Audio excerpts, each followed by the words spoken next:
오늘 함께 나눌 말씀은 다니엘 6장 1절부터 9절까지 말씀입니다. 다니엘 6장 1절에서 9절까지 말씀 같이 읽겠습니다. 다리오가 자기의 뜻대로 고관 120명을 세워 전국을 통치하게 하고 또 그들 위에 총리 셋을 두었으니 다니엘이 그 중에 하나라. 이는 고관들로 총리에게 자기의 직무를 보고하게 하여 왕에게 손해가 없게 하려 함이었더라. 다니엘은 마음이 민첩하여 총리들과 고관들 위에 뛰어나므로 왕이 그를 세워 전국을 다스리게 하고자 한지라. 이에 총리들과 고관들이 국사에 대하여 다니엘을 고발할 근거를 찾고자 하였으나 아무 근거, 아무 허물도 찾지 못하였으니 이는 그가 충성되어 아무 그릇됨도 없고 아무 허물도 없음이었더라. 그들이 이르되 이 다니엘은 그 하나님의 율법에서 근거를 찾지 못하면 그를 고발할 수 없으리라 하고, 이에 총리들과 고관들이 모여 왕에게 나아가서 그에게 말하되 다리오 왕이여 만수무강하옵소서. 나라의 모든 총리와 지사와 총독과 법관과 관원이 의논하고 왕에게 한 법률을 세우며 한 금령을 정하실 것을 구하나이다. 왕이여 그것은 이제부터 30일 동안 누구든지 왕 외에 어떤 신에게나 사람에게 무엇을 구하면 사자굴에 던져 넣기로 한 것이니이다. 그런즉 왕이여 원하건대 금령을 세우시고 그 조서에 왕의 도장을 찍어 메대와 바사에 고치지 아니하는 규례를 따라 그것을 다시 고치지 못하게 하옵소서 하매, 이에 다리오 왕이 조서를 왕의 도장을 찍어 금령을 내니라. 아멘. 오늘은 다리오 왕이 금령을 내니라 하는 제목으로 말씀을 나누도록 하겠습니다. 이전에 느부갓네살 왕이 꿈을 꾸었을 때 그 꿈에 신상이 하나 등장했는데 그 머리 부분이 금이었습니다. 느부갓네살 왕이 그 신상에 금이다라고 하나님께서 말씀해 주셨죠. 그런데 그 느부갓네살 왕이 세웠던 바벨론 제국이 100년도 못 가고 하루아침에 망했습니다. 인간이 아무리 대단한 것처럼 본인이 신인 것처럼 떵떵거려도 대부분의 사람들은 100년도 버티지 못하고 다 망하고 맙니다. 육신의 장막이 무너지는 것만큼 망하는 게 뭐가 있겠습니까? 벨사살 왕, 바벨론 제국의 마지막 왕이었던 벨사살은 글이 벽에 손이 나타나서 막 쓰여지는 것도 보고, 그리고 다니엘이 그 글에 대해서 어떠한 해석을 하는지 그것에 대해서도 들었지만 그의 입에서 그렇기 때문에 내가 하나님을 믿어야 되겠다, 하나님에게 은혜와 긍휼을 구해야 되겠다 라고 하는 길로 가지 못했습니다. 그러면 벨사살은 어떤 방법으로 자기에게 처해진 위기를 극복하려고 했느냐? 다니엘이라고 하는 자기보다 조금 더 실력 있어 보이는 사람에게 좋은 선물을 주는 것으로 자기에게 허락된 그 엄청난 놀라운 손가락이 막 공중에 나타나서 글을 쓰는 그러한 능력을 가지고 계신 하나님의 그런 말씀을 어떻게든 비껴내 보려고 그런 생각을 했단 말이죠. 여러분, 우리가 신앙생활을 하다 보면 자칫 오해하는 것 가운데 하나는, 여러분, 우리가 교회에서 어떤 선한 일을 하는 것이 우리를 구원으로 인도하지 못합니다. 마치 벨사살 왕이 다니엘에게 금목걸이 씌워주고 좋은 옷 입혀주고 그리고 무슨 나라의 셋째 통치자로 삼는 것이 하나님이 벨사살 왕에게 주겠다고 하는 그 심판을 면제받게 못한다는 것이죠. 우리가 교회에 나와서 희생과 헌신을, 또 여러 가지 봉사를, 구제를, 헌금을, 예배를 드리는 이유는 값없이 예수님을 통해서 우리가 이미 구원을 얻었기 때문에 그 구원의 기쁨과 감사함에 교회에 나와서 어떤 행동들을 하는 것이지, 하나님, 내가 교회 나와서 이렇게 행동하니까 하나님 나 꼭 구원해 주셔야 돼요. 나 오늘 죽어도 천국 갈 수 있어요. 라는 식의 생각을 하는 것은 아직도 여전히 내가 나를 구원할 수 있다거나 아니면 어떤 공로를 가지고 우리에게 주어진 심판을 면할 수 있다고 하는 대단히 잘못된 생각의 중심을 가지고 있는 것이라고 할 수 있겠죠. 우리가 구원을 얻는 이유는 오직 아무런 흠도 티도 없는 예수님이 우리를 대신해서 고난을 당하시고 환난을 당하셨기 때문이에요. 우리 인생에 우리가 당하는 고난과 환난은 마땅히 당하는 거예요. 왜? 우리는 죄가 있기 때문이죠. 근데 예수님은 그런 것을 당할 이유가 없는데 나 때문에 당한 거죠.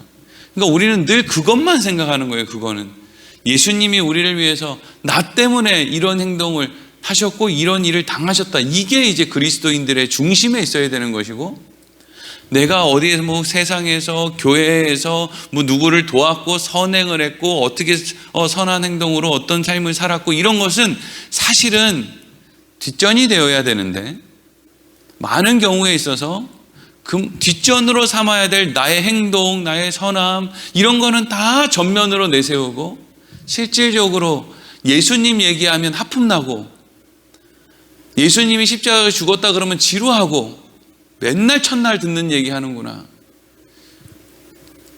성경 말씀을 연구하고 또 연구하고 개척해서 지금까지 설교를 계속 하다 보니까 처음에는 설교 내용이 되게 다양했거든요.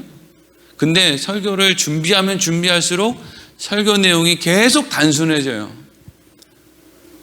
우리가 할 수 있는 일은 없다. 예수님이 다 하셨다. 그래서 우리는 오늘 예수님의 공로를 또 생각해야 된다. 예수를 깊이 생각해야 된다. 이거 말고는 다른 말씀이 없어요. 그러니까 이런 말씀을 듣다 보면 재미가 없는 거예요. 뭐 새로운 것도 없고요. 교회에서 뭐 듣는 얘기 맨날 똑같은 거죠. 근데 하나님은 그것 말고는 방법이 없다는 거예요. 벨사살 왕은 다니엘에게 잘해주면, 어떤 내가 선한 행동을 하면, 힘 있는 사람에게 내가 뭔가를 이렇게 선물을 주면, 점장이를 찾아가서 뭔가 복채를 두둑하게 내면 내 인생에 찾아오는 어떤 환난을 면할 수 있지 않을까라고 생각해서 다니엘에게 뭔가를 두둑하게 준 그날 죽임을 당했습니다.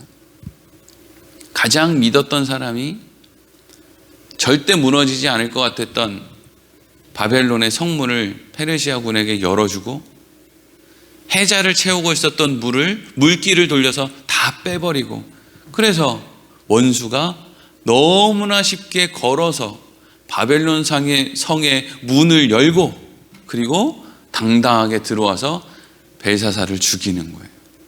그날 자기에게 그런 일이 일어날 거라는 것을 모르고 그렇게 허세를 부리는 거죠.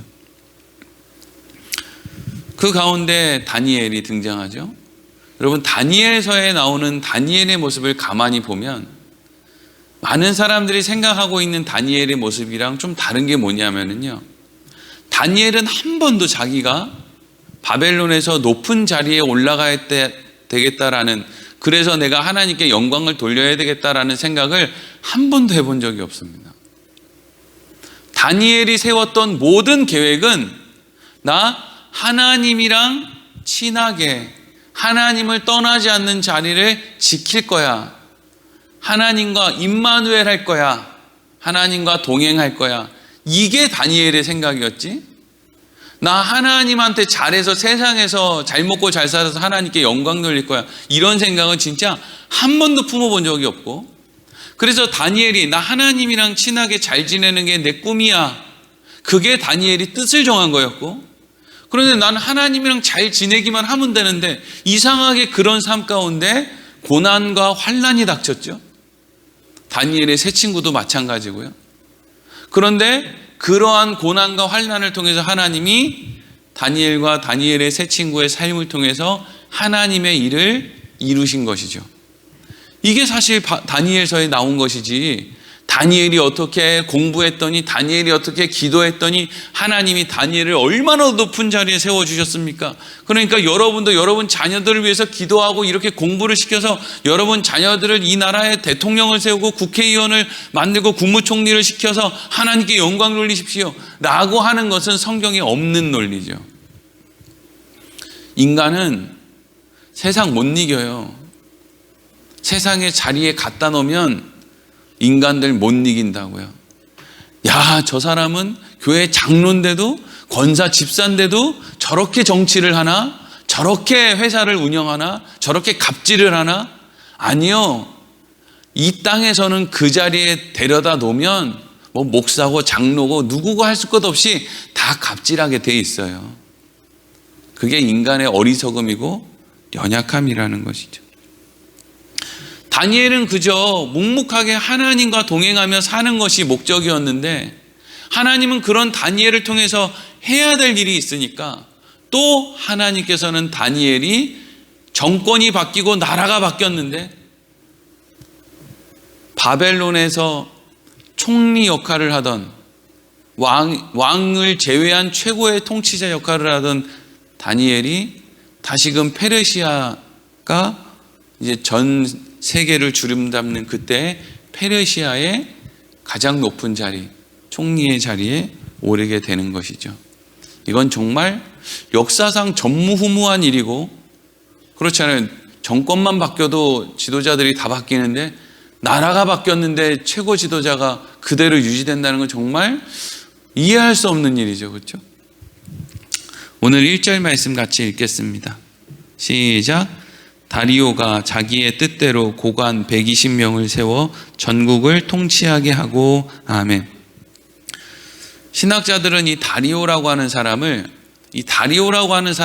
고레스 왕이다라고 이야기하는 사람들도 있고, 또 다리오 왕은 고레스 왕의 장인어른이다. 그래서 페르시아라고 하는 이 대제국을 장인과 이 고레스라고 하는 사람이 함께 통치했는데, 사실 힘은 고레스 왕에게 있고 장인은 이제 자기 사위가 이렇게 정복한 나라들을 이렇게 정리하는 그런 역할을 했다라고 보는 사람들도 있는데, 이제 많은 분들은 설교를 할 때 이제 이 다리오라고 하는 사람을 고레스 왕의 이제 장인으로 생각하고, 고레스 왕은 중요한 왕이니까 우리가 알아야죠.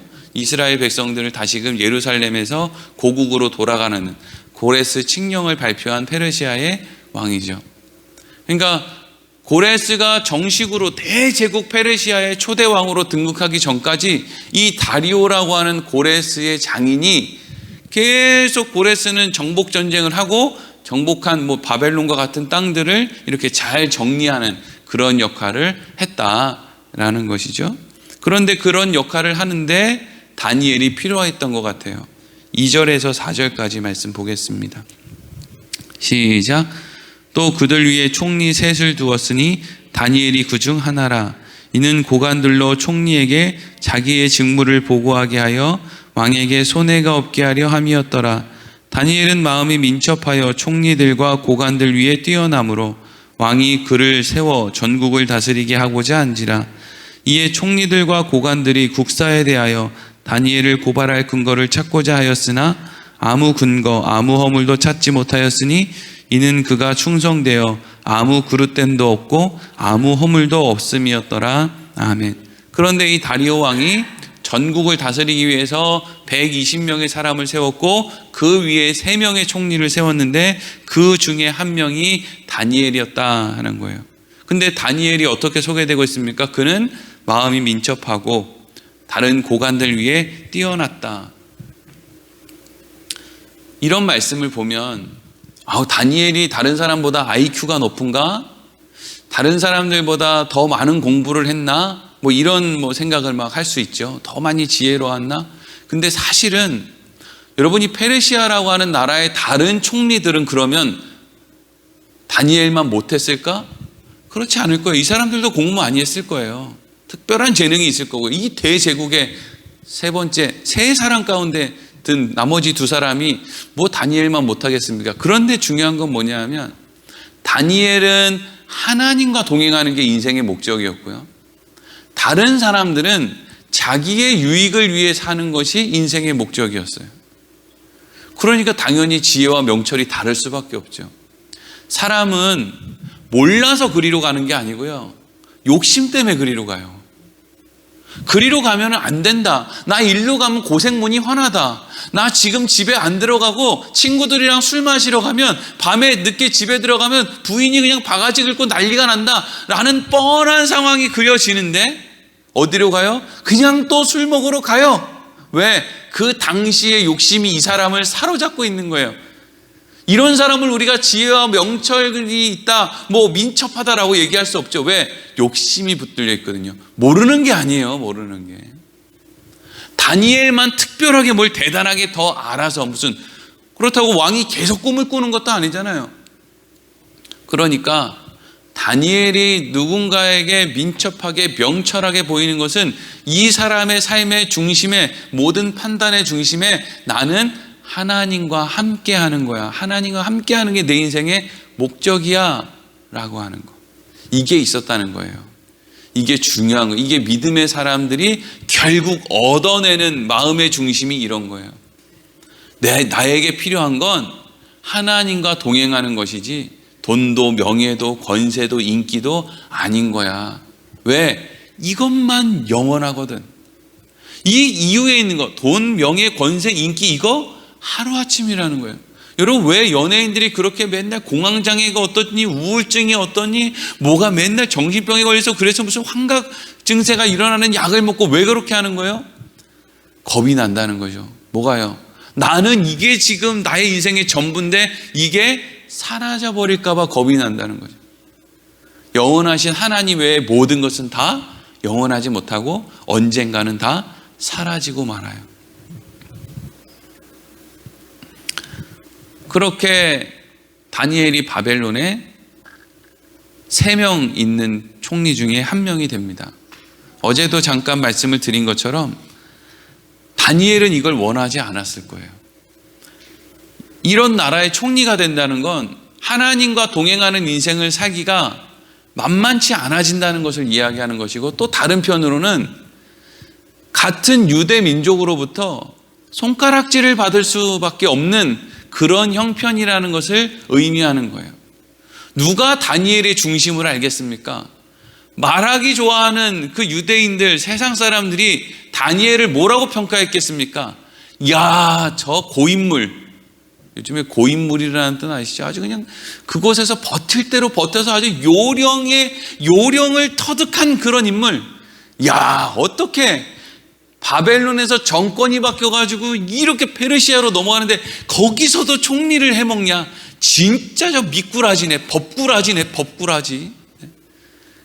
우리야 성경을 보니까 다니엘이 그렇게 대단해 보이지만 이 바벨론에서 살다가 정권이 바뀌어가지고 이렇게 나라가 바뀌어서 그런 상황 가운데 있는 그 유대인들은 왜 그러면 그런 이야기를 할까요?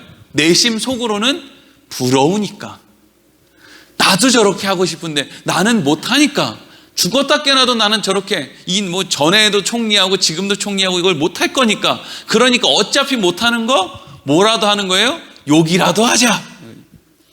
우리가 정치인, 경제인들, 왜 대통령 이런 사람들 왜 그렇게 욕을 하는 거예요? 어차피 못할 거 욕이라도 하자 이거죠. 그런데 그렇게 욕을 하고 했던 그 다니엘인데, 참 놀라운 것은 인간의 그 연약함이 뭐냐면요, 그렇게 다니엘이 총리가 된 게 못마땅한데, 그러면 고레스라고 하는 사람이 이제 너희들은 바벨론 사람이 아니야, 바벨론 포로가 아니야, 너희들은 얼마든지 이제 예루살렘으로 돌아가도 되고 원래 너희 고국 땅 70년 전에 너희들이 끌려온 그 땅으로 너희들 돌아가도 좋아 라고 하는 고레스 칙령이 발표됐을 때 처음 바벨론으로 끌려온 포로 가운데 대부분은 어디에 사느냐? 페르시아에 살아요. 그리고 아주 소수의 사람만 예루살렘으로 돌아가죠. 그래서 에스더서 같은 말씀을 보면 많은 유대인들이 여전히 페르시아 땅에 살고 있고, 그래서 뭐 거기에서 또 무슨 뭐 어떤 어려움이 막 찾아오고 이래서 그래서 에스더가 막 왕 앞에 뭐 죽으면 죽으리라 이러고 나가서 이제 막 그 사람들을 구하고 하지 않습니까? 근데 그 사람들이 지금 뭐 하고 있는 거예요? 돌아가라고, 예루살렘으로 돌아가라고, 하나님을 믿는 그곳, 약속의 땅으로 받은 그 가나안으로 돌아가라고 고레스 왕이 선포를 했는데도 우리는 거기 돌아가는 것보다요 페르시아에서 지금 자리 잡고 사는 이 형편이 훨씬 더 좋으니까 우리는 안 돌아갑니다 이러고 살았던 사람 얘기가 에스더서의 이야기예요. 그러니까 다니엘이 총리가 된 건 못마땅해요. 어떻게 저 사람이 저렇게 바벨론에서도 저렇게 하고 페르시아, 근데 정작 그 문제가 나에게 찾아오면 어떻게 돼요? 나도 그러는 거예요. 나도. 물론 다니엘은 그런 거 아니었지만요. 그래서 오늘 5절에서 9절 말씀을 보면 그렇게 하나님과 함께 동행하며 살다가 어쨌든지 하나님의 뜻 가운데 페르시아의 또 총리가 되고, 그리고 그 3명의 총리 가운데서 이 다리오 왕은 누가 봐도 욕심 없이 그 일을 처리하는 다니엘이 민첩하게 보였을 수밖에 없고, 그래서 다니엘을 총리 중에 총리로 이제 삼으려고 하는 거예요.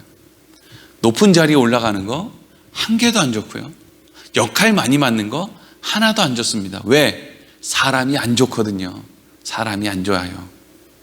사람이 좋으면 역할도 많이 맡고 높은 자리에 올라가면 좋을 거예요. 근데 모든 사람들이 좋지 않아요. 그러니까 올라가면 올라갈수록 적이 많아지는 거지, 나 미워하고 시기하는 사람이 많아지는 거지, 절대로 나 좋아하는 사람이 많아지는 게 아니는 거예요.